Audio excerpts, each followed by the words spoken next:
乡亲啊，春天后补面，今仔日真热，明仔载就搁降温，拜三上低温可能只有15度。所落来这个拜五，搁有一波冷空气，所以乡亲啊，无食5日这粽，破喉唔愿放，寒天的大衣先莫收哦，还会寒。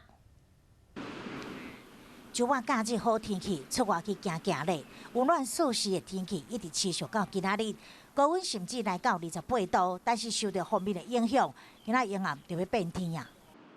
拜二一大早开始，在中部以北跟宜兰花莲地区就会陆陆续续有一些降雨，预计全台都会有雨，不过还是会比较集中在中部以北跟宜兰花莲。